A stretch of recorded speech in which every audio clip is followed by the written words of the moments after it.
تنوع بی‌نظیری از محصولات نینجا رو داریم. اولین آیتم OG 701 نینجا هستش که خیلی هم پرطرفداره، هم ایرفرایره هم گریله و به زودی هم قراره که جای باربیکیو رو بگیره. دومیش هم این مولتیکوکر نینجا هستش که 19 تا برنامه پخت و پز داره، زودپز، پلوپز، آرامپز، بخارپز و سوپساز هم هستش. حتی ماست هم میتونید توش درست کنید. المنت مجزا داره، از پایین و بالا گرما داره. اینم که مدل گریل و سرخ‌کنش هستش.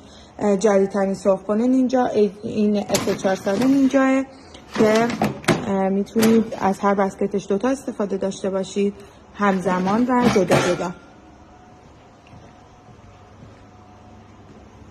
AF500 نینجا هستش، 10 و 4 لیتریه، مخزن‌های جدا و همزمان هم میتونید انجام بدین. اینم میتونید بردارید از وسطش